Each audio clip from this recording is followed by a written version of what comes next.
Desde las alturas de una de las 4 torres de Madrid, donde el poder financiero de España se materializaba en acero y cristal, el imperio de Alejandro Vega se desmoronaba.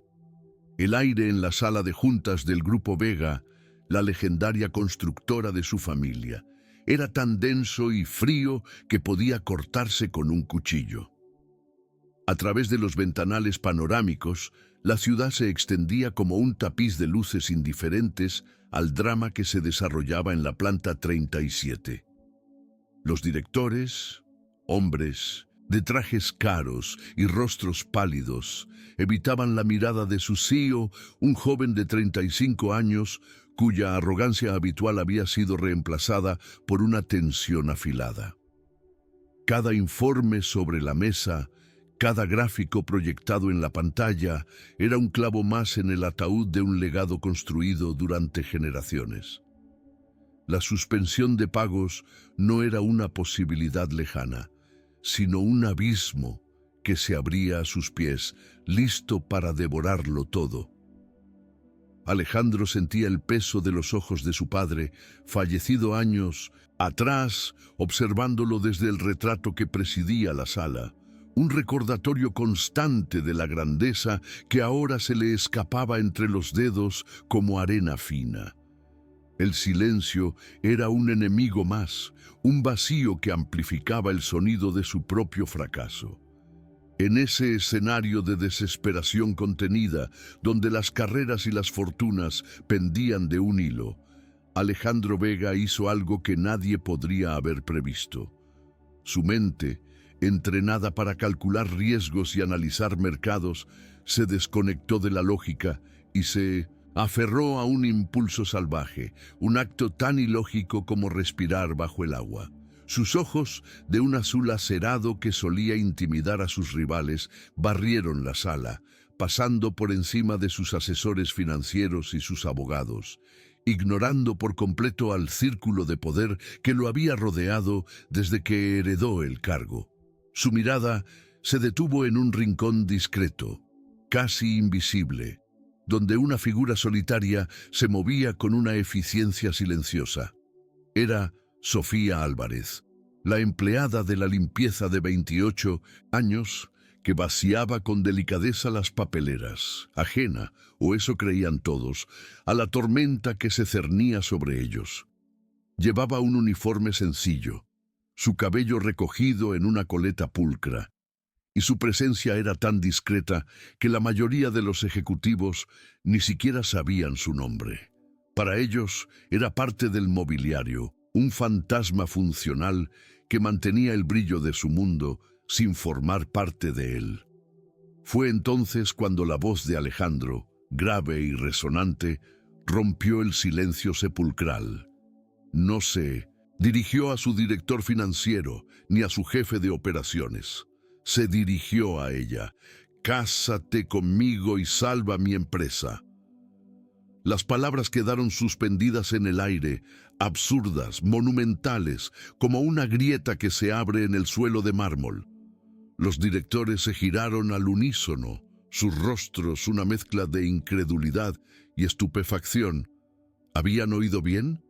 El todopoderoso Alejandro Vega, el soltero de oro de la prensa rosa madrileña, le estaba proponiendo matrimonio a la chica de la limpieza.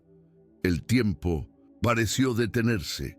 El zumbido del aire acondicionado era el único sonido que acompañaba la escena surrealista.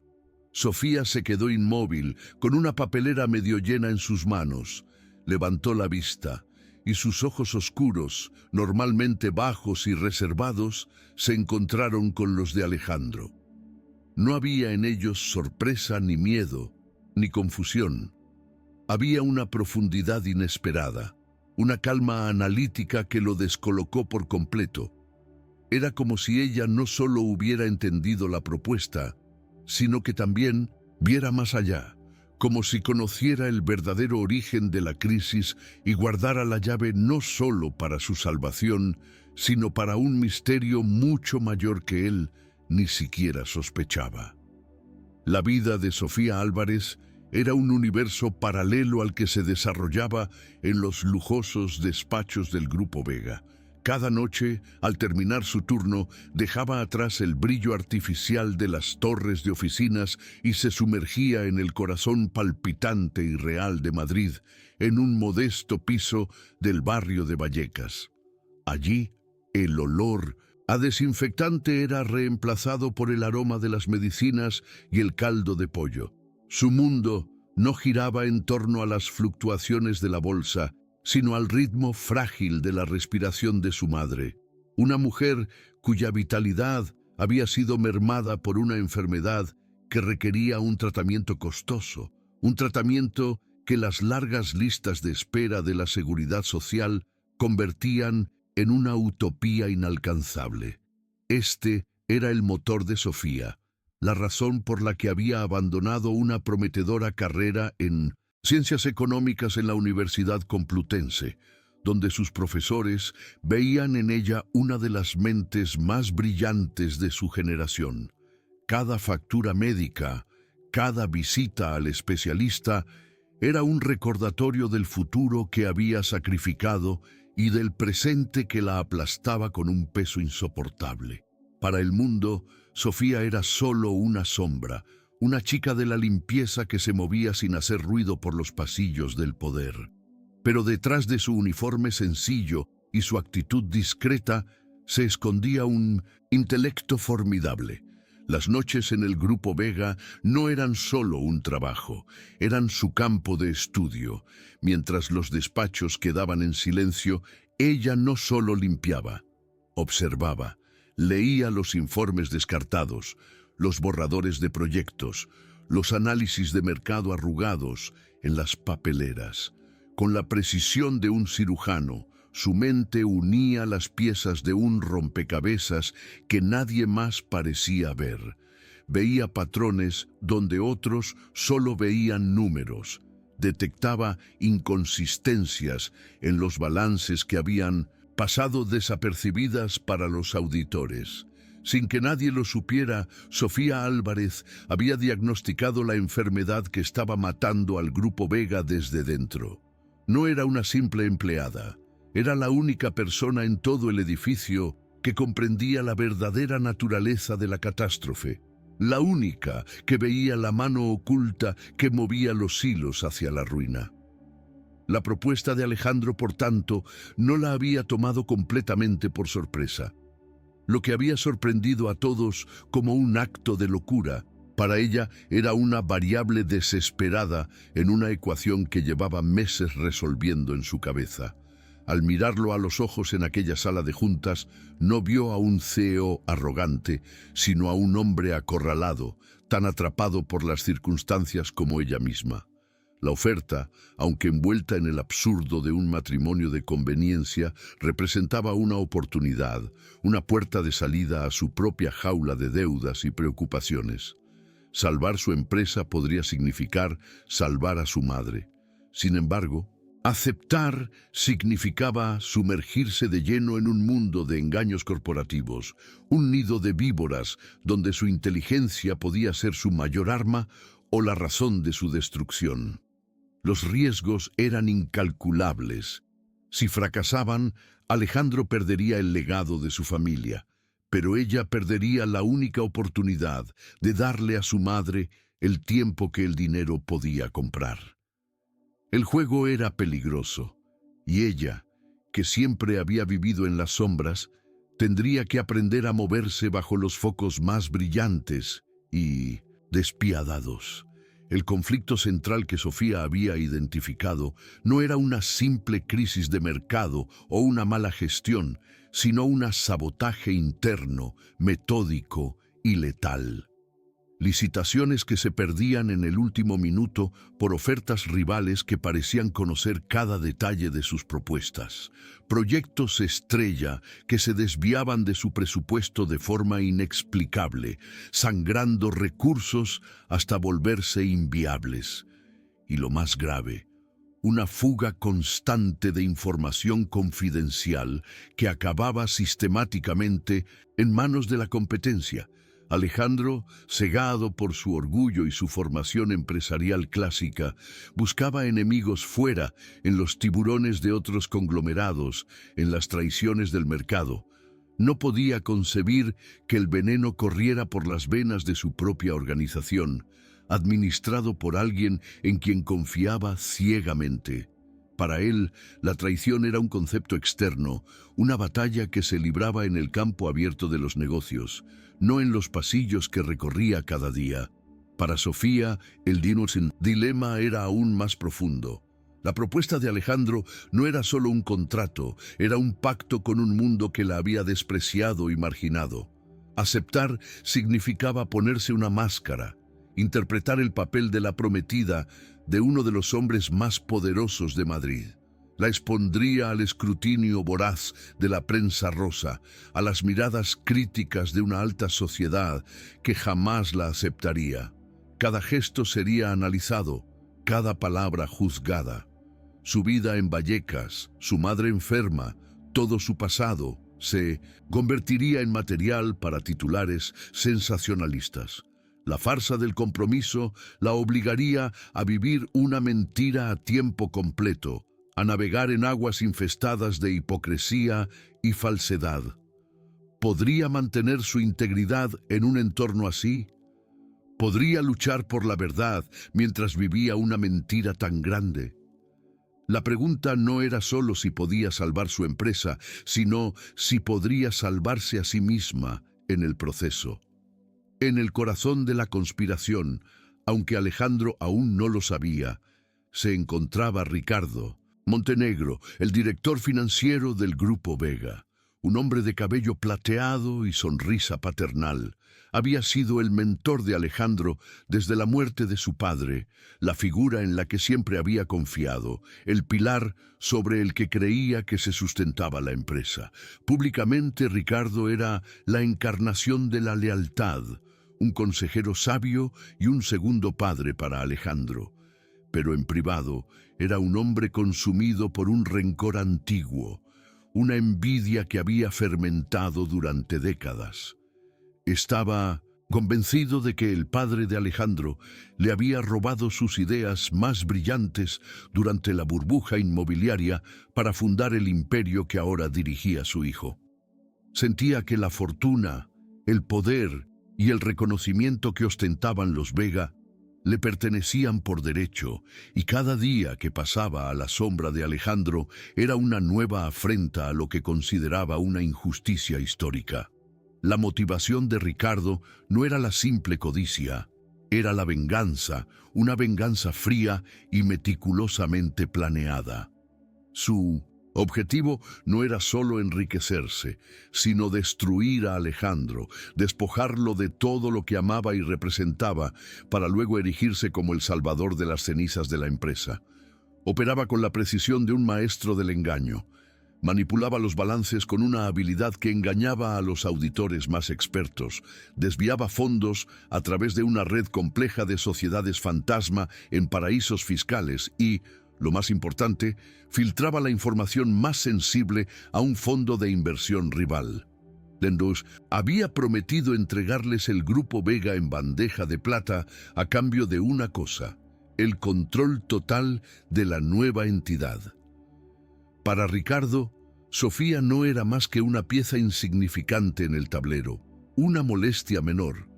No podía imaginar que aquella limpiadora silenciosa, con su mirada observadora, ya había comenzado a desentrañar su red de mentiras. El eco de la propuesta aún resonaba en el pasillo desierto cuando Alejandro la interceptó. La reunión había terminado en un caos de susurros y miradas confusas. Ahora, lejos de los ojos de los demás, la arrogancia de Alejandro se había desvanecido, dejando al descubierto a un hombre desesperado.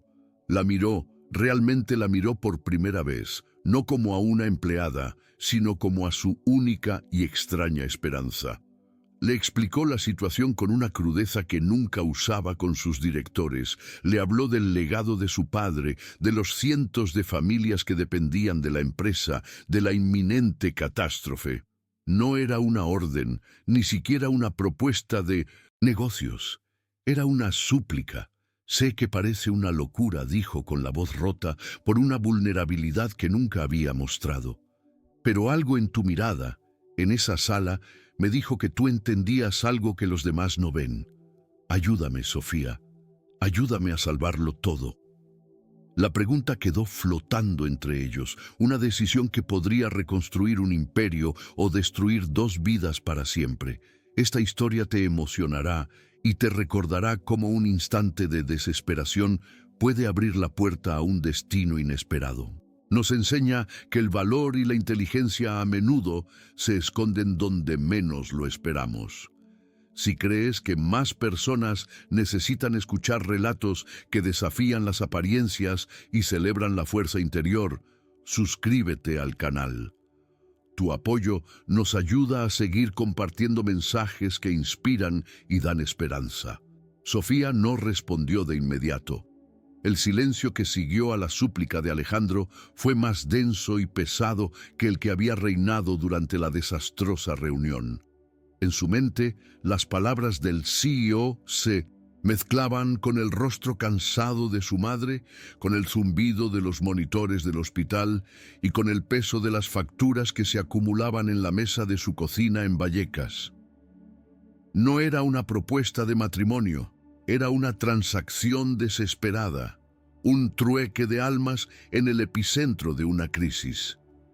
Levantó la vista y sus ojos, que habían visto más dificultades de las que Alejandro podría imaginar, no mostraron ni miedo ni adulación, sino una claridad calculadora que lo desarmó. «Acepto», dijo ella, con una voz tan firme que pareció hacer vibrar el aire. «Pero no seré un simple nombre en un papel. Quiero acceso total. A cada libro de contabilidad, a cada contrato, a cada correo electrónico. No me casaré contigo para ser tu coartada, sino para ser tu socia. Si quieres que salve tu empresa, tendrás que confiar en mí más de lo que has confiado en nadie en toda tu vida». Era una condición, no una aceptación, un desafío que lo obligaba a ceder el control, algo que iba en contra de cada fibra de su ser. Alejandro se quedó perplejo, no por la aceptación, sino por la audacia de sus términos. Había esperado lágrimas, dudas o, en el mejor de los casos, una negociación por dinero. En cambio, se encontró frente a una estratega que, en el momento de mayor vulnerabilidad de él, había reclamado su poder. Vio en ella no a una víctima de las circunstancias, sino a una igual, una mente formidable que había estado operando en las sombras. En ese instante comprendió que su instinto no le había fallado. Ella no era solo la llave, era la arquitecta de la posible salvación. «De acuerdo», respondió, sintiendo un extraño alivio al compartir por fin la carga que lo estaba aplastando. «Tendrás todo lo que pidas». El pacto quedó sellado, no con un anillo, sino con un apretón de manos en el pasillo desierto de la planta 37, un acuerdo secreto que redibujaría el mapa del poder dentro del Grupo Vega. A partir de ese momento dejaron de ser un CEO y una empleada de la limpieza. Se convirtieron en dos conspiradores unidos por la desesperación y un objetivo común: cazar al traidor que se escondía a plena vista. La primera maniobra fue pública y calculada. Al día siguiente, un comunicado de prensa escueto pero sísmico sacudió los cimientos del mundo empresarial y social de Madrid. El Grupo Vega anunciaba el compromiso de su presidente, Alejandro Vega, con Sofía Álvarez, descrita en la nota como una consultora económica independiente. La noticia se extendió como la pólvora. Los teléfonos de Minden Center, las redacciones de la prensa rosa echaban humo. ¿Quién era esa mujer? ¿De dónde había salido? Las especulaciones eran un torbellino de teorías, desde un romance secreto hasta una estrategia para proyectar estabilidad ante los inversores. Para Sofía, ver su nombre en los titulares de El País y El Mundo fue una experiencia surrealista. De la noche a la mañana, Había pasado de ser invisible a ser el centro de una atención voraz y escrutadora. Sabía que cada paso que diera a partir de ahora sería analizado bajo un microscopio implacable, pero era el precio a pagar por el acceso al campo de batalla donde se libraría la verdadera guerra. Ricardo Montenegro recibió la noticia en su lujoso despacho con una sonrisa condescendiente. Para él, aquello era la confirmación definitiva de que Alejandro había perdido el juicio. Un matrimonio impulsivo con una completa desconocida era a sus ojos el último y patético manotazo de un hombre ahogándose. Subestimó a Sofía de inmediato, catalogándola como una cazafortunas astuta que se había aprovechado de la debilidad de Alejandro. Llamó a su protegido para ofrecerle sus felicitaciones, su voz rebosante de una falsa preocupación paternal. Le advirtió sobre los peligros de mezclar los negocios con el corazón, mientras por dentro celebraba. Este nuevo caos, esta distracción mediática, era el telón de fondo perfecto para ejecutar el golpe de gracia. Mientras todos miraban el circo del compromiso, él podría mover sus piezas finales sin que nadie se diera cuenta.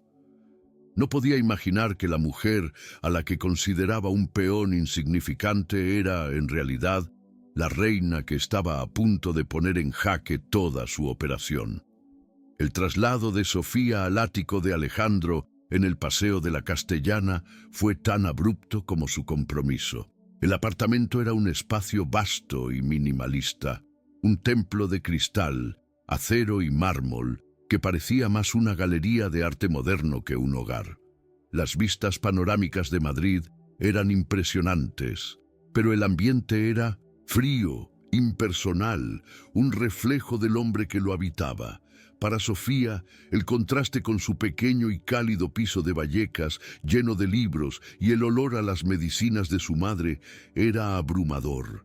Se sentía como una extraña en un planeta ajeno. No había lugar para la sentimentalidad. Esa misma noche convirtieron la enorme mesa de comedor de diseño en su cuartel general. Rodeados de ordenadores portátiles y montañas de documentos que Alejandro había traído de la oficina, comenzaron a trazar su estrategia. El lujo que los rodeaba era irrelevante.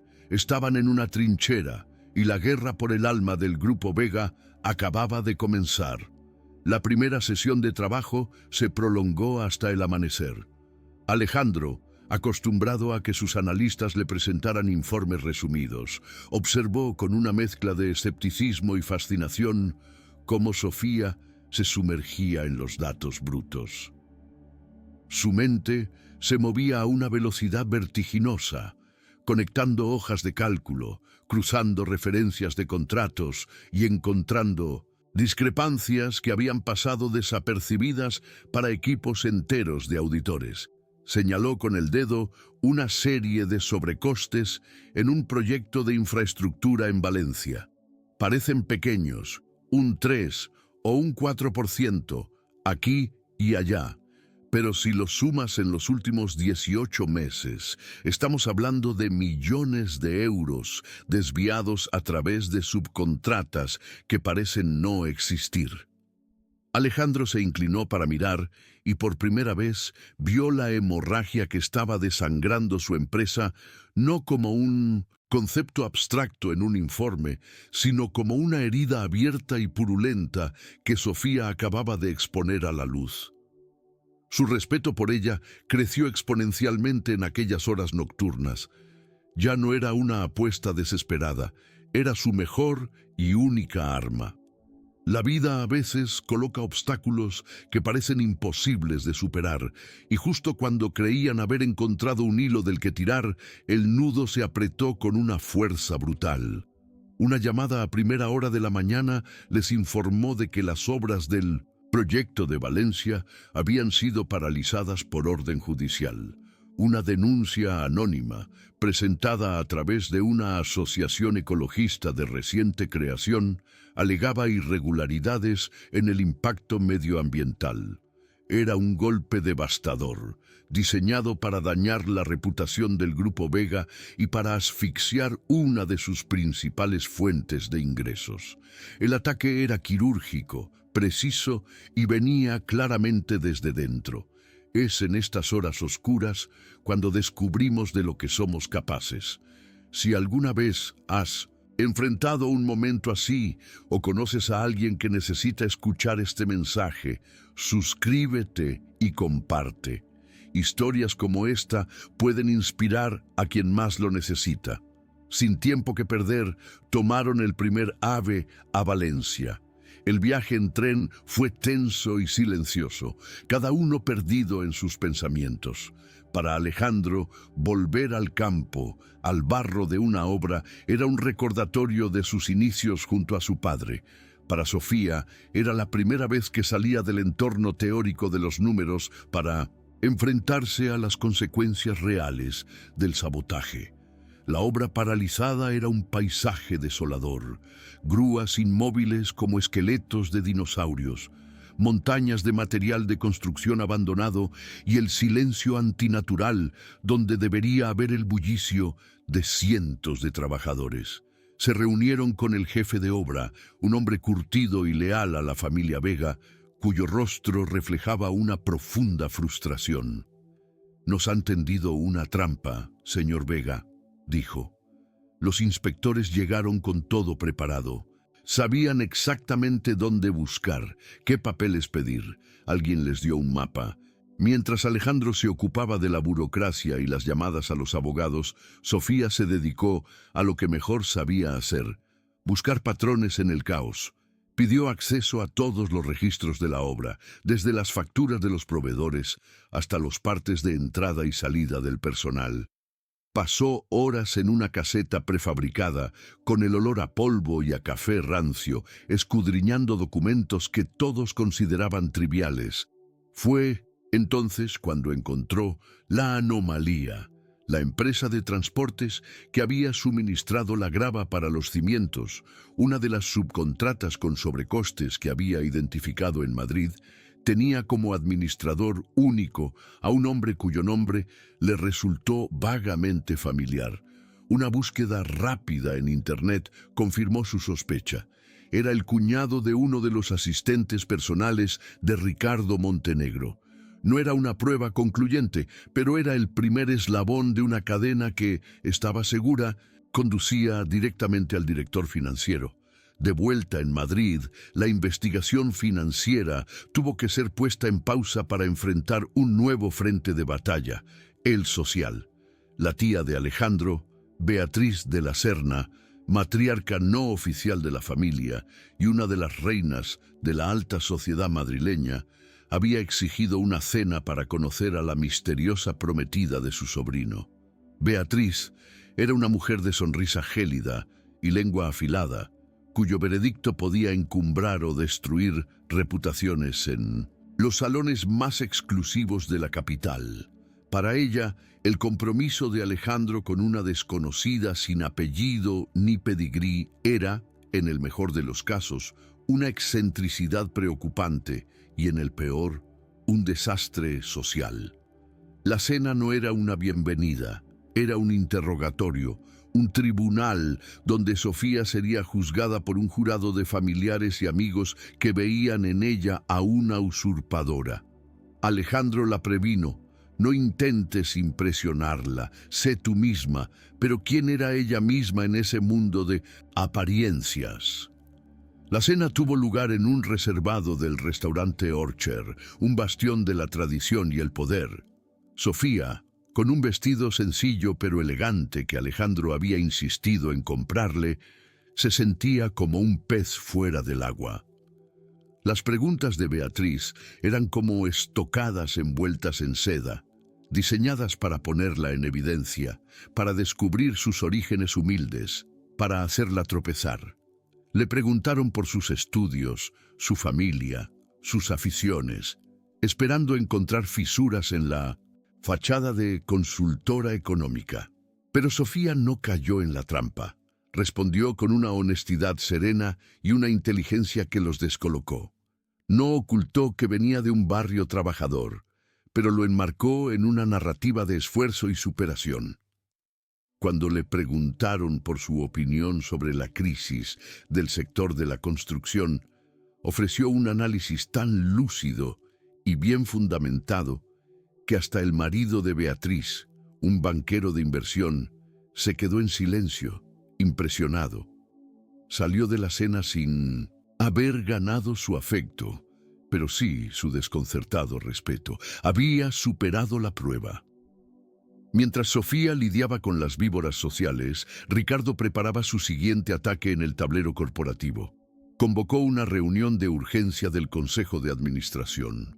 Con el proyecto de Valencia paralizado y las acciones del Grupo Vega en caída libre, el pánico comenzaba a cundir entre los directores.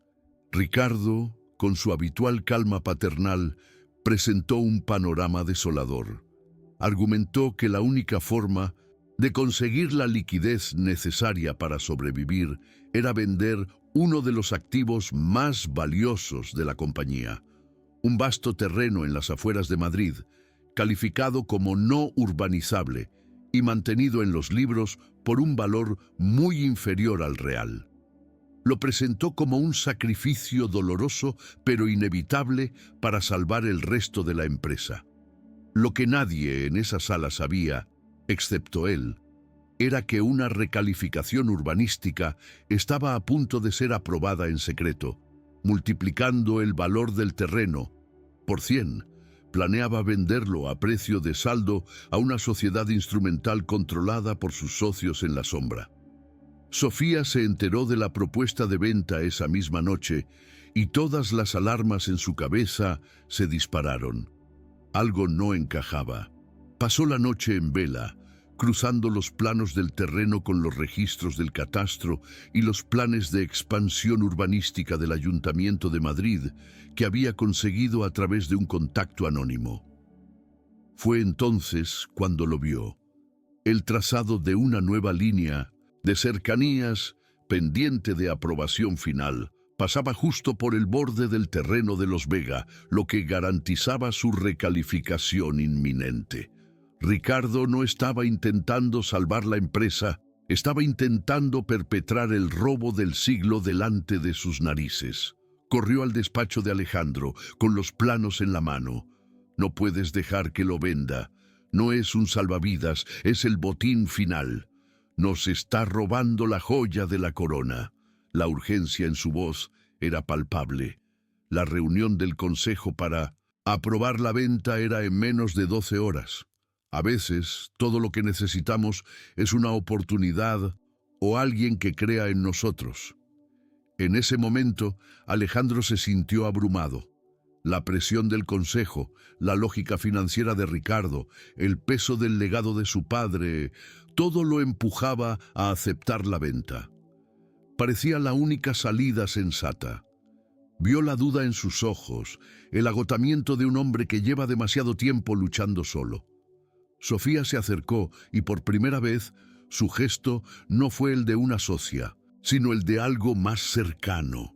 «Mírame, Alejandro», le dijo con una intensidad que lo ancló.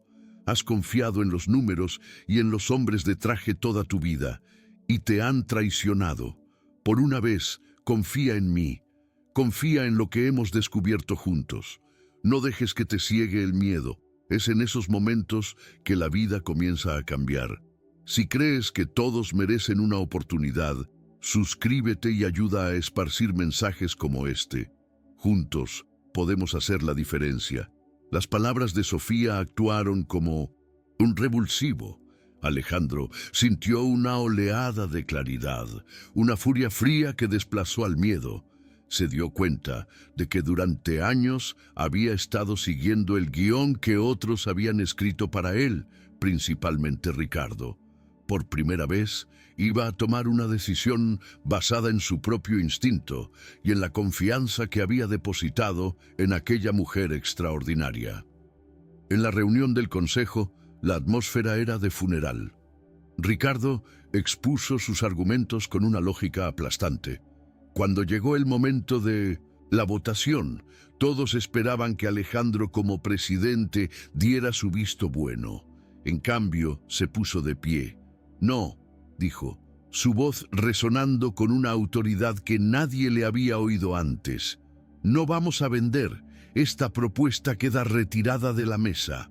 A continuación, con la información que Sofía le había proporcionado, expuso las sospechas sobre la recalificación del terreno, sin acusar directamente a Ricardo, pero sembrando una semilla de duda tan potente que paralizó al consejo. La votación fue pospuesta. La batalla había sido ganada, pero la guerra se había vuelto abierta y declarada. Ricardo salió de la sala con una sonrisa helada, pero sus ojos eran dos esquirlas de hielo. Había subestimado a Alejandro, pero sobre todo había subestimado a la mujer que estaba a su lado. Se dio cuenta de que Sofía no era una distracción, sino el cerebro detrás de la nueva resistencia de Alejandro. El juego había cambiado. Ya no bastaba con el sabotaje financiero, tenía que neutralizarla. Inmediatamente puso en marcha a sus contactos. Quería saberlo todo sobre Sofía Álvarez, su pasado, su familia, sus debilidades. Envió a un investigador privado a Vallecas, un hombre sin escrúpulos encargado de escarbar en la vida de Sofía, de hablar con sus vecinos, de indagar en el hospital donde estaba ingresada su madre. La amenaza había dejado de ser corporativa. Ahora era personal, directa y peligrosa. Ricardo iba a usar a la madre de Sofía como arma para destruirla. Ajeno a la nueva amenaza, Alejandro se sentía extrañamente liberado tras el enfrentamiento. Esa noche encontró a Sofía en el balcón del ático, mirando la ciudad en silencio. Vio en ella una fragilidad que no había percibido antes, el peso de la preocupación por su madre grabado en su rostro. En un impulso que no tuvo nada que ver con su contrato, se acercó a ella. «Mañana, a primera hora, uno de los mejores oncólogos de España irá a ver a tu madre», dijo en voz baja. «Hará una segunda evaluación. No es parte del trato, es porque te lo debo». Fue un momento de tregua, una conexión genuina en medio de la guerra.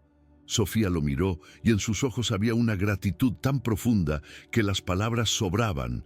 En ese instante, las líneas de su acuerdo de conveniencia comenzaron a desdibujarse, dando paso a los primeros e inciertos trazos de un sentimiento que ninguno de los dos se atrevía a nombrar. La pequeña victoria en el consejo les dio un respiro y un nuevo aliado inesperado. Un veterano técnico de informática del Grupo Vega, llamado Julián, que había sido relegado a un sótano por Ricardo tras la modernización de los sistemas, se puso en contacto con Alejandro. «Siempre me olió mal cómo Montenegro lo cambió todo», dijo. «Demasiados cortafuegos, demasiadas capas de seguridad que no protegían a la empresa, sino que ocultaban información. Creo que guardó copias de los antiguos servidores, los que supuestamente fueron destruidos. Si me dan acceso, quizás pueda encontrar algo que se le escapó». Julián era un hombre leal al padre de Alejandro, un fantasma del antiguo régimen que Ricardo había descartado, sin darse cuenta de que los fantasmas a veces guardan las llaves de las tumbas donde se entierran los secretos. La Casa del Tesoro Digital comenzó. Julián, trabajando desde un ordenador portátil seguro en el ático de Alejandro, se sumergió en los laberintos de los servidores antiguos. Era como buscar una aguja en un pajar de terabytes. Sofía y Alejandro trabajaban a su lado, alimentándolo con fechas clave, nombres de proyectos y palabras clave que pudieran guiar su búsqueda. Las noches se convirtieron en un borrón de cafeína, códigos y frustración. El tiempo corría en su contra. Ricardo, cada vez más paranoico, había adelantado la fecha de la Junta General de Accionistas, donde planeaba forzar una votación de censura contra Alejandro, utilizando la crisis que él mismo había orquestado como pretexto. Necesitaban encontrar una prueba irrefutable, un arma definitiva, antes de que fuera demasiado tarde. Y entonces, en la madrugada del cuarto día de búsqueda, Julián exclamó: «Lo tengo». En la pantalla apareció un archivo oculto, encriptado con un algoritmo obsoleto pero complejo. Era un libro de contabilidad paralelo, un registro meticuloso de cada euro desviado, cada licitación filtrada, cada soborno pagado. Contenía fechas, cantidades y, lo más importante, las comunicaciones codificadas entre Ricardo y el fondo de inversión rival. Era la pistola humeante, la confesión completa de su traición. Sin embargo, la encriptación era el último muro que los separaba de la victoria. Necesitaban la clave y sabían que no tendrían mucho tiempo para descifrarla. La red se estaba cerrando y Ricardo era un animal acorralado y, por lo tanto, más peligroso que nunca. Mientras Julián iniciaba el proceso de desencriptación, un proceso que podría llevar horas, Sofía tuvo una corazonada. Recordó una conversación que había oído por casualidad entre Ricardo y su asistente meses atrás, algo sobre un viaje a la Latina para celebrar un aniversario. ¿Aniversario de qué?, se preguntó. Buscó en la biografía de la empresa y lo encontró. La fecha en la que el padre de Alejandro había nombrado a Ricardo director financiero. Era una fecha que Ricardo consideraría el inicio de su injusticia. Le susurró la secuencia de 8 dígitos a Julián. «Pruébala». En el instante en que el técnico pulsó la tecla de entrada, las luces del ático parpadearon y se apagaron. Un silencio absoluto los envolvió, enroto solo por el sonido metálico y ominoso de la cerradura de la puerta principal siendo forzada desde el exterior. Habían sido descubiertos. Ricardo había enviado a alguien para asegurarse de que esos secretos murieran con ellos en la oscuridad. En la oscuridad total del ático, el chasquido metálico de la cerradura siendo forzada fue un trueno que lo partió todo. El miedo, frío y paralizante, podría haberse apoderado de ellos, pero en su lugar, la adrenalina los inundó con una claridad brutal. Julián, con manos temblorosas pero firmes, arrancó el disco duro portátil del ordenador justo un segundo antes de que la puerta se abriera de golpe, revelando 2 siluetas corpulentas recortadas contra la luz mortecina del pasillo de emergencia. No eran ladrones comunes, se movían con una eficiencia profesional. Sus intenciones no eran robar objetos, sino borrar pruebas y silenciar a los testigos.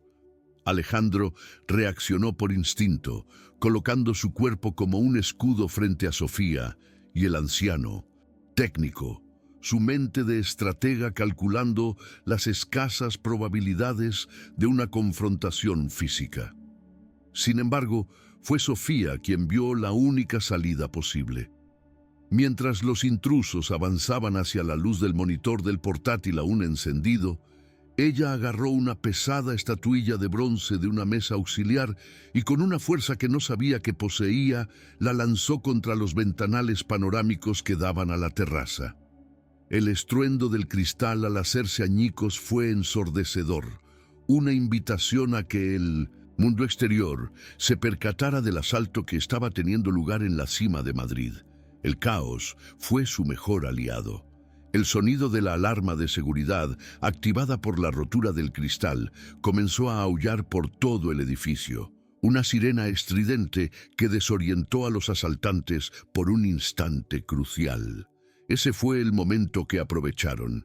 Mientras los hombres se giraban instintivamente hacia el ruido, Alejandro agarró a Sofía de la mano y empujó a Julián hacia la puerta de servicio de la cocina, un acceso que ni los guardias de seguridad solían recordar. Corrieron por pasillos oscuros y laberínticos reservados para el personal, sus corazones latiendo al ritmo frenético de la alarma. Cada sombra parecía un enemigo, cada eco de sus propios pasos una sentencia de muerte. Descendieron tramos de escaleras de emergencia, el aire cada vez más denso y viciado, dejando atrás el lujo y el poder, huyendo por las entrañas de un imperio que luchaban por salvar. No se detuvieron hasta que el frío aire de la noche madrileña golpeó sus rostros al salir por una puerta trasera a un callejón olvidado, sucio y maloliente. Estaban a salvo, pero también estaban solos, fugitivos con la verdad en un disco duro y el poder de un hombre desesperado persiguiéndolos. En la seguridad anónima de un pequeño piso en el barrio de Lavapiés, propiedad de un primo de Julián que estaba de viaje, el trío de conspiradores improvisados montó su nuevo cuartel general. El contraste con el ático de la Castellana no podía ser más brutal. El olor a especias y a vida de barrio se filtraba por las ventanas, reemplazando el aroma estéril del lujo. Allí, a la luz de una única bombilla, analizaron su situación. Tenían las pruebas, sí, pero Ricardo controlaba la narrativa. La junta de accionistas era en menos de 48 horas. Presentarse sin un plan perfectamente ejecutado sería un suicidio. Ricardo los desacreditaría, los acusaría de manipulación, de un intento desesperado de Alejandro por aferrarse al poder. Necesitaban algo más, una prueba que no fuera solo digital, sino humana, irrefutable, algo que rompiera su máscara de lealtad de una vez por todas. Fue entonces cuando Sofía, revisando una y otra vez las transacciones del libro de contabilidad oculto, encontró un patrón de pagos recurrentes a un tablao flamenco en La Latina, un lugar conocido por sus reservados discretos. Recordó la conversación que había oído meses atrás. Era allí donde Ricardo se reunía con sus cómplices. Era su santuario y estaban a punto de profanarlo. El plan era arriesgado, casi temerario. Sofía, utilizando su capacidad para pasar desapercibida, se transformaría de nuevo, no en la empleada de la limpieza, sino en una camarera extra contratada para un evento privado en el tablao esa misma noche. Una oportunidad que Julián consiguió a través de viejos contactos. Alejandro, por su parte, haría el papel del cebo. Llamaría a Ricardo, fingiendo estar desesperado y dispuesto a negociar, a aceptar la venta del terreno a cambio de una salida digna.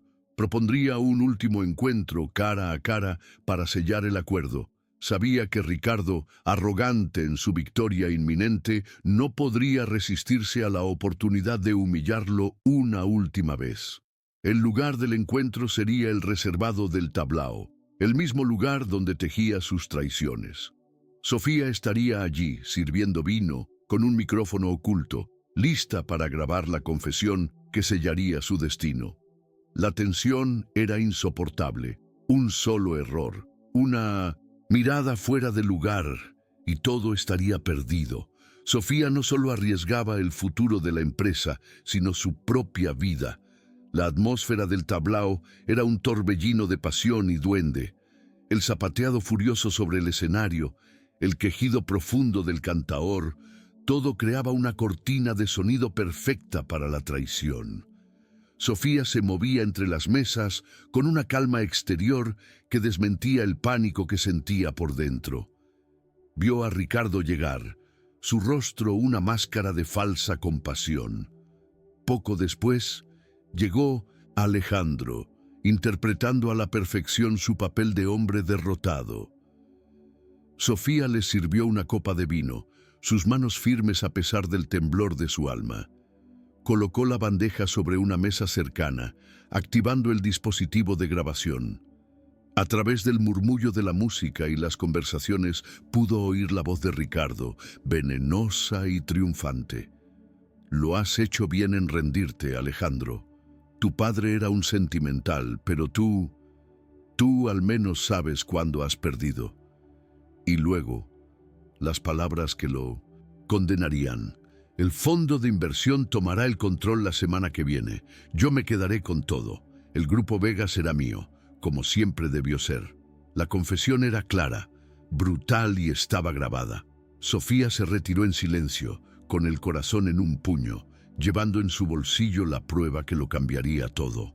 El día de la junta de accionistas, el aire en el auditorio del Grupo Vega era espeso, cargado de incertidumbre y de la resignación de una derrota anunciada.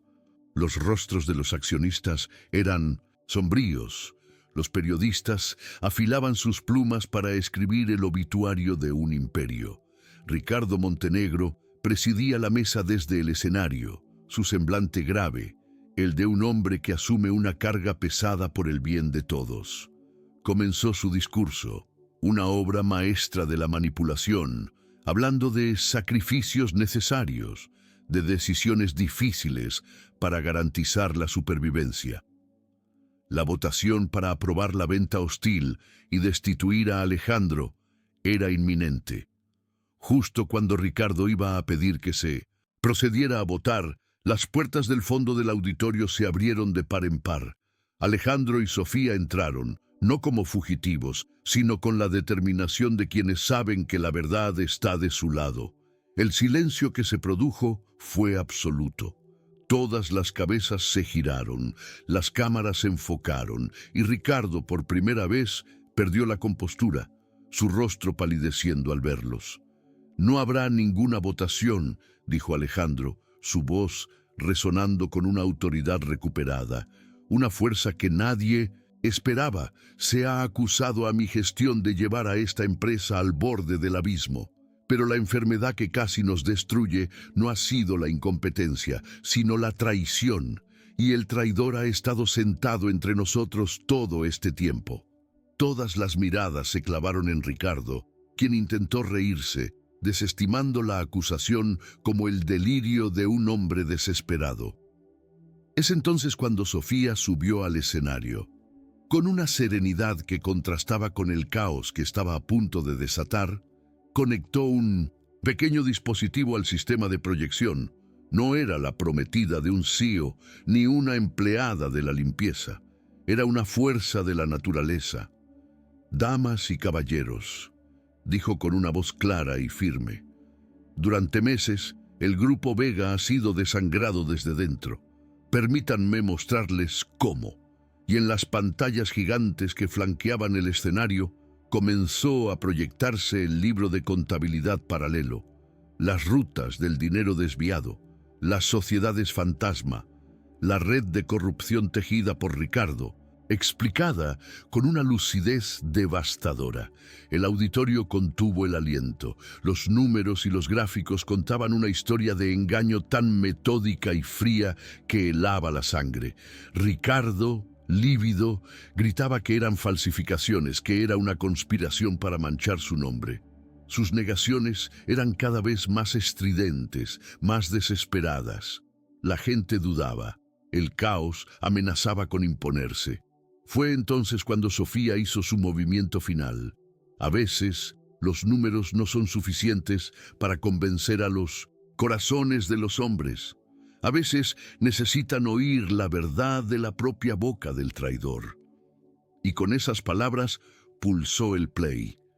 La voz de Ricardo llenó el silencio sepulcral del auditorio, clara y nítida, grabada en el tablao flamenco. «Lo has hecho bien en rendirte, Alejandro. El Grupo Vega será mío, como siempre debió ser». La confesión resonó como un martillazo, destruyendo en un instante décadas de una reputación construida sobre mentiras. El silencio que siguió fue roto por el sonido de las puertas abriéndose de nuevo. Esta vez eran 2 agentes de la Policía Nacional, que avanzaron por el pasillo central con una calma solemne, dirigiéndose directamente hacia el escenario. El mundo de Ricardo Montenegro se derrumbó en directo ante los ojos de las personas a las que había engañado. Su rostro pasó de la ira a la incredulidad y finalmente al vacío de la derrota total. No opuso resistencia cuando los agentes le leyeron sus derechos y le pusieron las esposas. Su caída fue silenciosa, patética. el final de una venganza que lo había consumido por completo. Mientras se lo llevaban, el auditorio estalló en un caos de aplausos, gritos y flashes de cámaras. La empresa se había salvado, el legado de la familia Vega estaba a salvo. En medio del torbellino, Alejandro solo tenía ojos para una persona. Se acercó a Sofía, que permanecía en el escenario, todavía temblando ligeramente por la tensión acumulada. La tomó de las manos, ignorando a la multitud, a los periodistas, al mundo entero. La miró a los ojos y en su mirada ya no había arrogancia ni desesperación, sino una vulnerabilidad y una admiración infinitas. En ese escenario, que había sido el campo de batalla final, Alejandro se arrodilló. El gesto acalló al auditorio, creando una burbuja de silencio a su alrededor. Sofía lo miró, su corazón desbocado, sin poder creer lo que estaba sucediendo. Hace unos meses, en una sala de juntas, te hice una propuesta, comenzó Alejandro, su voz quebrada por la emoción, pero lo suficientemente alta para que todos la oyeran. Fue un acto de desesperación, un contrato de negocios. Estaba equivocado, estaba ciego. Hoy quiero hacerte la misma propuesta, pero por todas las razones correctas, no para salvar mi empresa, porque tú ya la has salvado, sino para salvarme a mí. Cásate conmigo, Sofía, no como una fachada, no como una socia en un contrato. Cásate conmigo porque has desenterrado lo mejor de mí, porque me has enseñado lo que es la lealtad, el valor y la confianza. Construye conmigo no solo una empresa, sino una vida. La propuesta quedó suspendida en el aire, ya no como una transacción, sino como la más pura y sincera declaración de amor. La transformación de Alejandro era completa y palpable.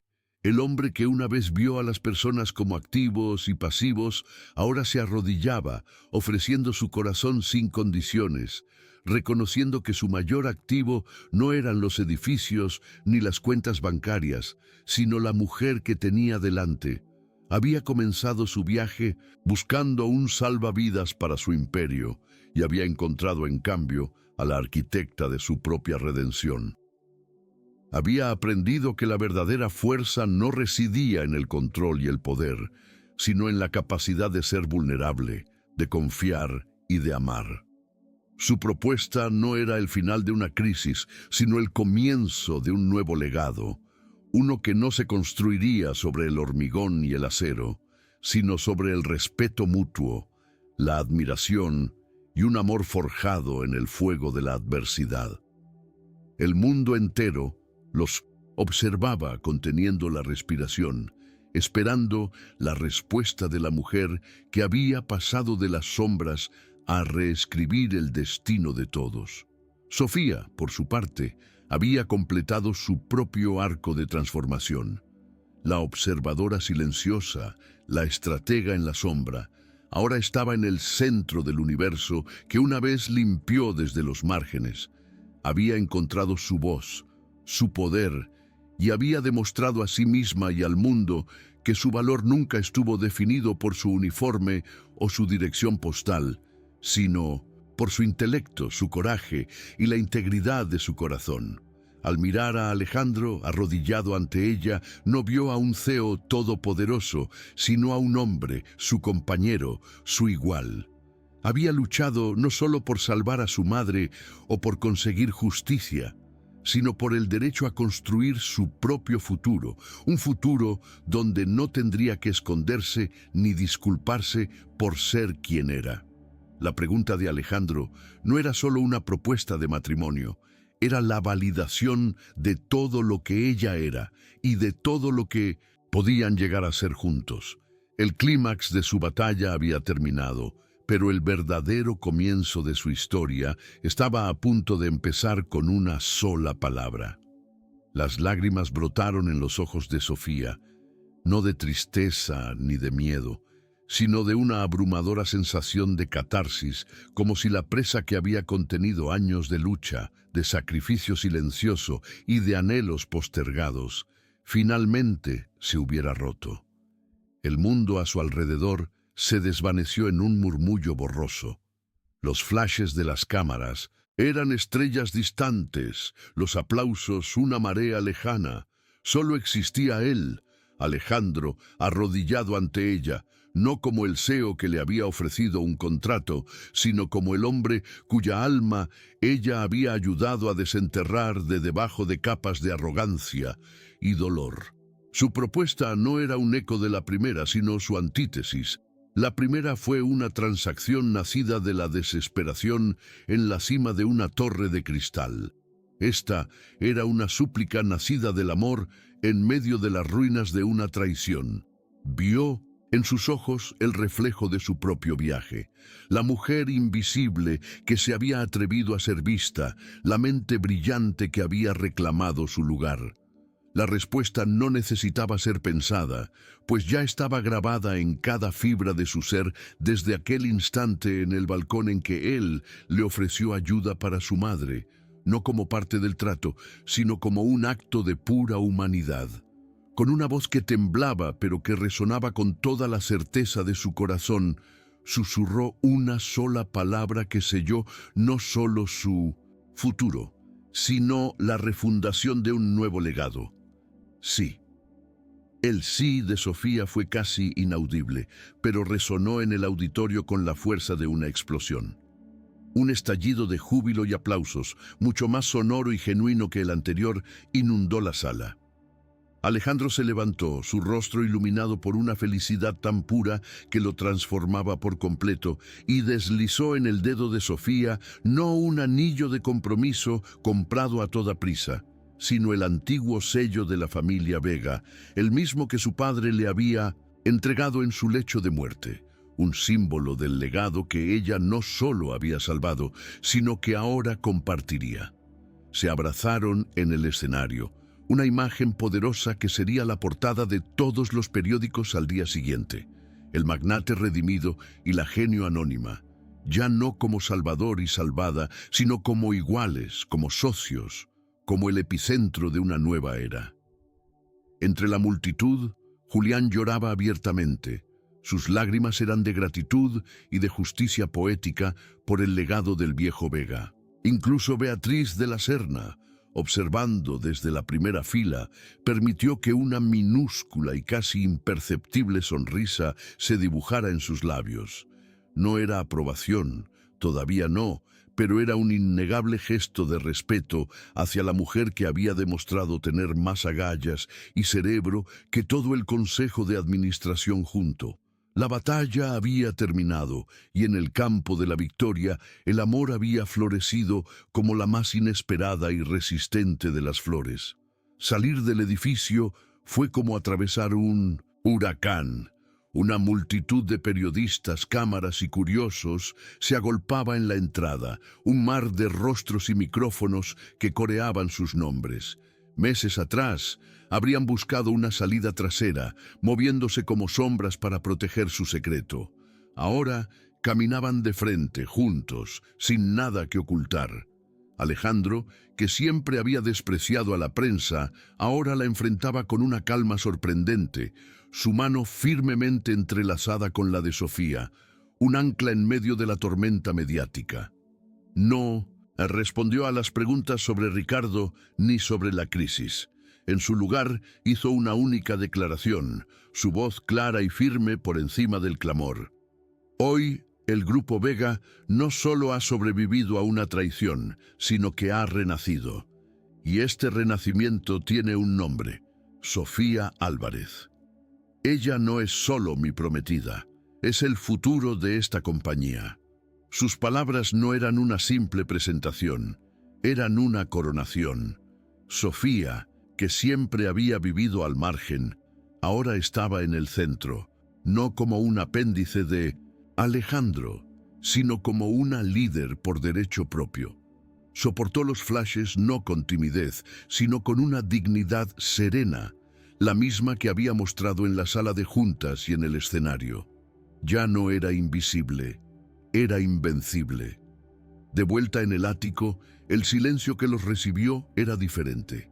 Ya no era el silencio frío y vacío de un espacio impersonal, sino la calma serena de un santuario, un refugio que habían defendido juntos.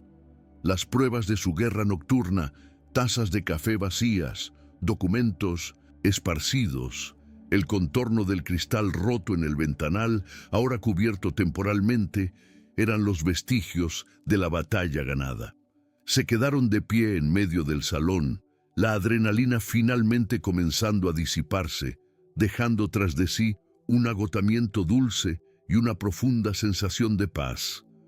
Fue entonces, lejos de los ojos del mundo, cuando realmente se vieron el uno al otro. Alejandro acarició su rostro, sus dedos trazando suavemente las líneas de cansancio bajo sus ojos. Todo este tiempo, dijo en voz baja, busqué un estratega, un salvador, alguien que pudiera arreglar el desastre que había heredado, y encontré todo eso, pero también encontré a la única persona que podía arreglarme a mí. Sofía apoyó su cabeza en su pecho, escuchando el latido firme de su corazón. Y yo, respondió ella, solo buscaba una manera de salvar a mi madre, de sobrevivir. Nunca imaginé que en el proceso encontraría un lugar al que pertenecer, una causa por la que luchar y un hombre al que amar. El contrato se había disuelto, reemplazado por un pacto de corazones que ninguna cláusula podría jamás definir. La primera llamada de Sofía no fue a los abogados ni a los gestores de crisis, sino al hospital. Al otro lado de la línea, la voz de su madre, débil pero llena de una alegría temblorosa al haber visto las noticias en la pequeña televisión de su habitación, fue la recompensa más dulce de todas. «Hija mía», susurró, «siempre supe que estabas destinada a grandes cosas». Sofía cerró los ojos, dejando que el alivio la inundara por completo. Más tarde, ese mismo día, el oncólogo que Alejandro había contratado les dio la noticia que había sido el motor de toda su lucha.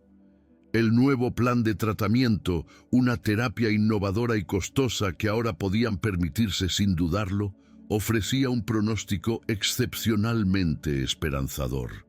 La enfermedad, aunque grave, era tratable. Por primera vez en años, el futuro de su madre no era una sombra de incertidumbre, sino un horizonte lleno de luz. En la austera habitación del hospital, rodeada por el olor a antiséptico, Sofía tomó la mano de su madre, una mano que había trabajado sin descanso toda su vida por ella. Ahora era su turno de cuidar de ella, no desde la desesperación, sino desde la abundancia, no solo de recursos, sino de amor y de esperanza. La victoria sobre Ricardo Montenegro había salvado una empresa, pero esta noticia, este rayo de luz, había salvado su mundo entero. La primera reunión del nuevo Consejo de Administración del Grupo Vega fue una declaración de intenciones. Alejandro no se sentó en la cabecera de la mesa como era su costumbre. En su lugar, colocó dos sillas, una junto a la otra, en el centro. A su lado, Sofía, ya no como una prometida silenciosa, sino como la recién nombrada vicepresidenta de Estrategia e Innovación, un cargo creado específicamente para ella, que reconocía su papel fundamental en la salvación y futura dirección de la compañía. Su presencia silenció cualquier posible murmuración. Con una claridad y una visión que dejó a los veteranos directores asombrados, expuso su plan de reconstrucción. No se trataba solo de reparar el daño financiero, sino de transformar la cultura de la empresa. Habló de transparencia, de responsabilidad social, de invertir en el talento interno, citando a personas como Julián, quien fue ascendido a jefe de seguridad informática, con un presupuesto para construir un departamento a prueba de traiciones. No era el plan de un CEO arrogante, sino la visión de dos líderes que entendían que la verdadera fortaleza de un imperio no reside en sus torres, sino en la solidez de sus cimientos éticos. La vieja guardia, acostumbrada a los juegos de poder de Ricardo, comprendió que las reglas habían cambiado para siempre. Una nueva era de integridad había comenzado. Unos días después, Alejandro llevó a Sofía al vasto terreno en las afueras de Madrid, la joya de la corona que Ricardo había intentado robar. Se pararon en una colina suave, contemplando la extensión de tierra dorada bajo el sol del atardecer. Mi padre compró este terreno con la visión de construir el complejo residencial más lujoso de Madrid, dijo Alejandro, su voz cargada de nostalgia. Durante años, ese también fue mi sueño, un monumento al poder de los Vega, pero ahora, mirándolo contigo, veo algo diferente. Se giró hacia ella, sus ojos reflejando la luz del ocaso. Este terreno no será un símbolo de nuestra riqueza, sino de nuestros valores. Vamos a construir aquí, sí, pero no solo para los ricos. Crearemos un proyecto mixto. Viviendas de alta calidad, sí, pero también viviendas de protección oficial, parques, escuelas, un centro comunitario, un lugar donde un niño de Vallecas pueda crecer junto a un niño de Salamanca con las mismas oportunidades. Será el proyecto Vega Álvarez, un legado que no hable de poder, sino de comunidad. Era la prueba definitiva de su transformación. El hombre que había heredado un imperio de hormigón ahora soñaba con construir un futuro de esperanza. Esta historia nos recuerda que, en el fondo, las batallas más grandes no se libran en las salas de juntas, sino en el corazón. Nos enseña que la verdadera fortaleza no es la ausencia de debilidad, sino la valentía de mostrarla, y que un acto de confianza en la persona adecuada puede cambiar no solo un destino, sino el mundo que nos rodea. El viaje de Alejandro y Sofía demuestra que la integridad y la inteligencia pueden florecer en cualquier lugar, y que el amor, cuando es verdadero, no solo sana, sino que reconstruye, creando algo mucho más fuerte y hermoso sobre las ruinas del pasado. Si este relato te ha emocionado y crees que más personas necesitan tener acceso a historias como esta, que nos inspiran a ser mejores y a creer en el poder transformador de la bondad, suscríbete al canal. Tu apoyo nos ayuda a seguir compartiendo mensajes que pueden iluminar el camino de otros. La justicia, aunque a veces lenta, es inexorable. Las noticias sobre Ricardo Montenegro llenaron las páginas de Economía y Sucesos durante semanas. La investigación, impulsada por las pruebas irrefutables que Sofía y Julián habían desenterrado, reveló una red de corrupción mucho más extensa de lo que habían imaginado, con ramificaciones que salpicaban a figuras importantes del sector financiero. Ricardo, enfrentado a una montaña de cargos por fraude, malversación, revelación de secretos empresariales y obstrucción a la justicia, se encontró completamente solo. Sus poderosos socios del fondo de inversión lo abandonaron, negando cualquier conocimiento de sus actividades ilícitas para salvarse a sí mismos. La imagen del hombre paternal y sabio se desmoronó, revelando al monstruo de envidia y rencor que siempre había sido. Su condena fue ejemplar, una larga sentencia de prisión que aseguraba que pasaría el resto de sus días pagando por su traición.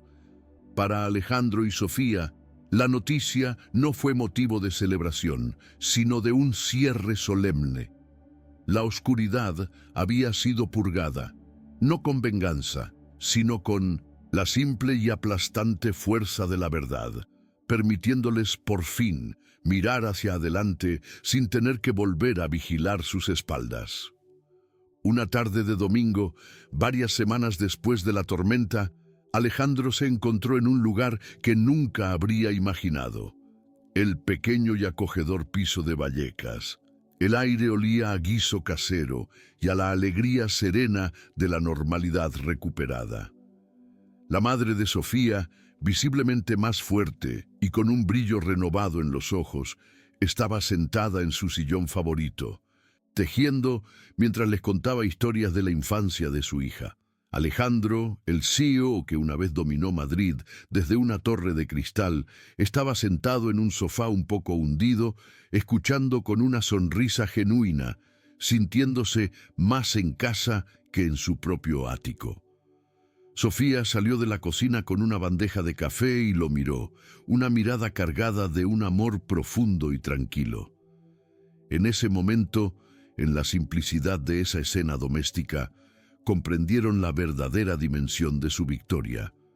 No habían fusionado dos mundos, habían creado uno nuevo, uno donde el lujo de la castellana podía coexistir con la calidez de Vallecas, donde el poder y la humildad no eran opuestos, sino las dos caras de una misma moneda.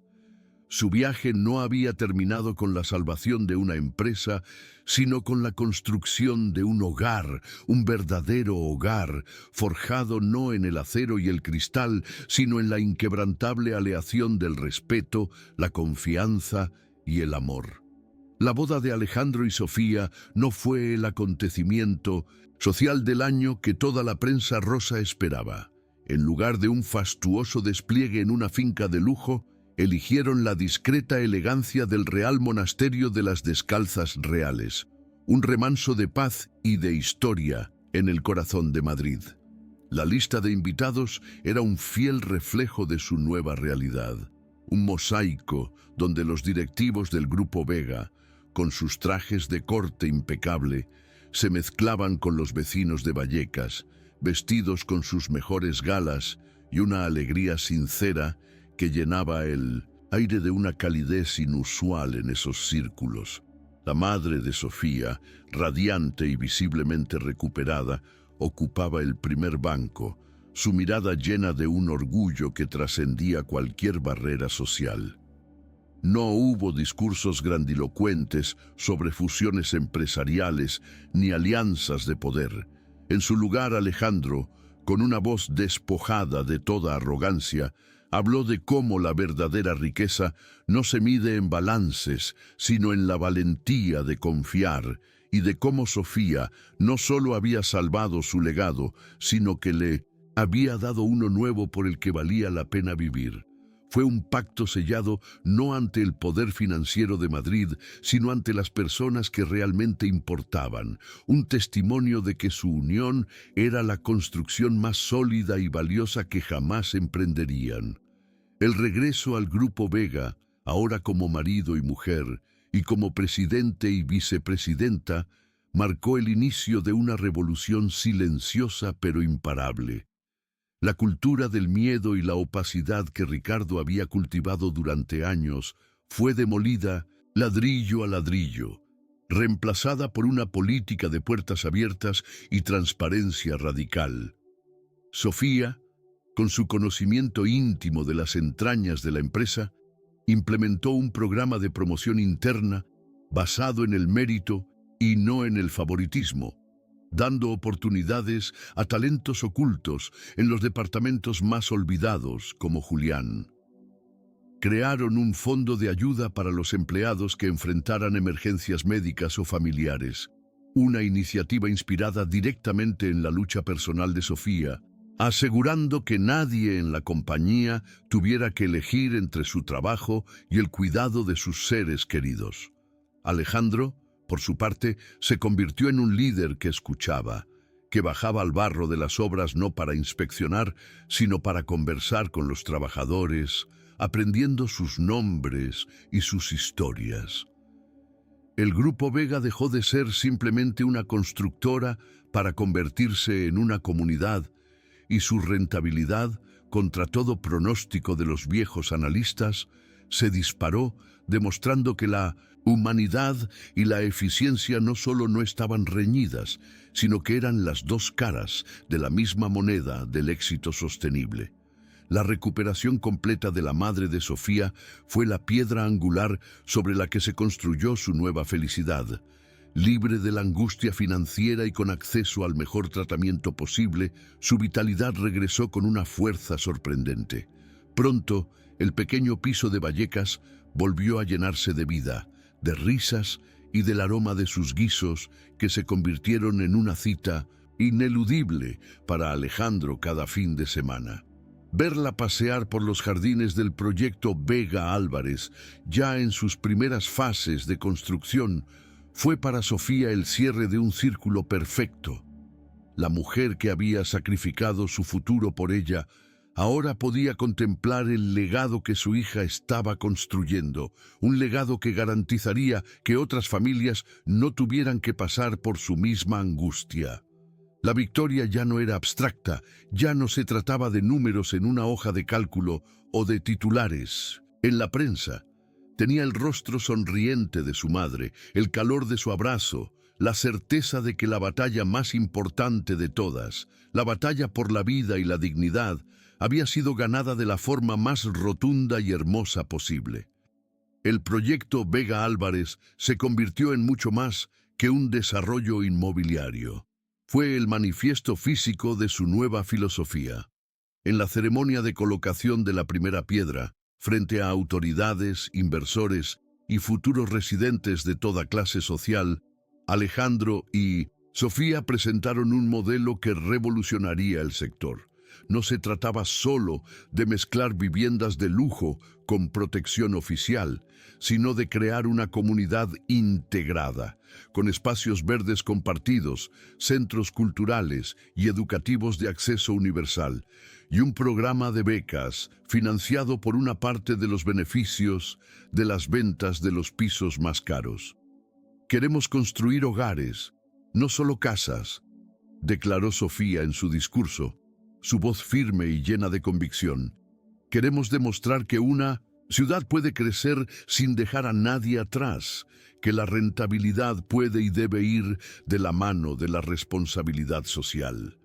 El proyecto se convirtió en un símbolo de esperanza, un ejemplo tangible de que el capitalismo podía tener un rostro humano, y el nombre de Vega Álvarez dejó de asociarse únicamente con el poder económico para convertirse en sinónimo de innovación, inclusión y progreso social. Incluso la gélida Beatriz de la Serna tuvo que rendirse a la evidencia. Su capitulación no llegó en 1900 forma de un abrazo cálido o una disculpa, pues eso no estaba en su naturaleza, sino de una manera mucho más significativa para ella. Durante una cena familiar, varios meses después de la boda, mientras se discutían los asombrosos resultados financieros del último trimestre, Beatriz levantó su copa. No miró a Alejandro, su sobrino predilecto, sino que fijó sus penetrantes ojos en Sofía. «No sé de dónde has salido, muchacha», dijo con su habitual tono cortante, «pero he de admitir que tienes más visión para los negocios que todos los directores que he conocido en 30 años. El padre de Alejandro estaría orgulloso». «No de ti», añadió rápidamente, corrigiendo cualquier atisbo de sentimentalismo, sino de la salud de la empresa. Para cualquiera que no la conociera, habría sonado a un insulto velado. Pero para Sofía y Alejandro, que entendían su lenguaje, fue el mayor cumplido posible. Una concesión final, el reconocimiento de que la chica de la limpieza no solo había salvado el imperio, sino que se había ganado el derecho a reinar en él. En la quietud de su vida cotidiana, lejos de las juntas y los focos, encontraron su verdadero equilibrio. Su hogar, ahora una fusión perfecta entre la elegancia minimalista del ático y la calidez de los recuerdos de Vallecas, se convirtió en su refugio. Las noches ya no estaban llenas de la tensión de la conspiración, sino de conversaciones tranquilas en el balcón, contemplando la ciudad que habían conquistado juntos. Alejandro descubrió el placer de las cosas sencillas: pasear por el Rastro un domingo por la mañana, compartir una caña y una tapa en un bar de la Latina, o simplemente ver una película en el sofá, con la cabeza de Sofía apoyada en su hombro. Sofía, a su vez, le enseñó a Alejandro a desconectar, a valorar el silencio, a encontrar la belleza en lo imperfecto. Se convirtieron en un equipo no solo en los negocios, sino en la vida, complementándose de una manera tan natural que parecía que sus almas hubieran estado buscándose desde siempre. Su amor, forjado en la crisis más profunda, se había asentado en una paz profunda y duradera, la prueba de que el verdadero hogar no es un lugar, sino una persona. El eco de la traición de Ricardo Montenegro se fue desvaneciendo hasta convertirse en un lejano y amargo recuerdo. Las noticias de su vida en prisión llegaban de vez en cuando, retazos de un hombre que lo había perdido todo. No solo su libertad y su fortuna, sino también el respeto y el miedo que una vez inspiró. Se había convertido en una nota a pie de página en la historia del Grupo Vega, una lección sobre cómo la envidia y el rencor, por muy pacientemente que se cultiven, acaban por envenenar únicamente al que los alberga. Su destino sirvió como un sombrío contraste a la brillante trayectoria de la empresa bajo su nueva dirección. Mientras él se consumía entre los muros de su celda, el legado que había intentado destruir florecía como nunca antes, impulsado por los mismos valores de honestidad y lealtad que él había despreciado. La justicia no solo había sido servida, sino que había dado paso a una era de prosperidad construida precisamente sobre las ruinas de su engaño. Esta historia, en su esencia, es un recordatorio de que las etiquetas que el mundo nos impone rara vez definen nuestro verdadero valor. El viaje de Sofía nos enseña que la inteligencia, la integridad y el coraje no entienden de códigos postales ni de clases sociales, y que la mente más brillante puede encontrarse en el lugar más inesperado, esperando tan solo una oportunidad para demostrar su valía. Nos muestra que la verdadera fuerza no reside en ocultar nuestras vulnerabilidades, sino en tener la valentía de pedir ayuda, de confiar en otro ser humano cuando todo parece perdido. La transformación de Alejandro es un testimonio del poder redentor del amor y la humildad, de cómo un corazón blindado por el orgullo puede ser desarmado por la autenticidad y la bondad, aprendiendo que liderar no es mandar, sino servir y elevar a los demás. En el corazón de esta narrativa late una verdad universal. Todos merecemos ser vistos por lo que somos, no por lo que parecemos. La unión de Alejandro y Sofía derribó muros invisibles pero poderosos, demostrando que la verdadera compatibilidad no se encuentra en la similitud de orígenes, sino en la sintonía de valores. Su historia es una celebración de la resiliencia, de la capacidad humana para sobreponerse a la traición y construir algo nuevo y mejor sobre los cimientos de la adversidad. Nos inspira a mirar más allá de las apariencias, a valorar la sabiduría que se esconde en el silencio y a creer que, incluso en los momentos de mayor desesperación, un encuentro inesperado puede cambiar el rumbo de nuestro destino y recordarnos que no estamos solos en nuestras batallas. El legado final de Alejandro y Sofía no se grabó en las placas de bronce de sus edificios ni en los informes anuales de la compañía, sino en las vidas que tocaron. Se contó en las historias de los empleados que encontraron en el Grupo Vega una carrera y una familia, en los niños del proyecto Vega Álvarez que crecieron con las mismas oportunidades sin importar de dónde venían, y en la inspiración que su historia supuso para innumerables personas que se sentían atrapadas por sus circunstancias. Demostraron que el cambio es posible, que un imperio puede ser reconstruido con un alma nueva y que el amor, cuando es una verdadera alianza de respeto y admiración, no solo une a dos personas, sino que tiene el poder de transformar el mundo que la rodea, un acto de bondad, una decisión valiente y un corazón abierto a la vez. Historias como la de Alejandro y Sofía nos recuerdan que la esperanza a menudo reside en los lugares más insospechados y que la verdadera grandeza se mide por la bondad que ofrecemos al mundo. nos demuestran que sin importar los obstáculos, siempre hay un camino hacia la redención y la felicidad si nos atrevemos a confiar y a luchar por lo que es justo. Si este relato ha tocado tu corazón y crees que el mundo necesita más mensajes de superación, integridad y amor verdadero, te invitamos a suscribirte al canal. Tu apoyo es fundamental para que podamos seguir compartiendo historias que iluminan, que inspiran y que nos recuerdan la increíble fuerza que todos llevamos dentro. Juntos, podemos seguir construyendo una comunidad que cree en el poder de las segundas oportunidades.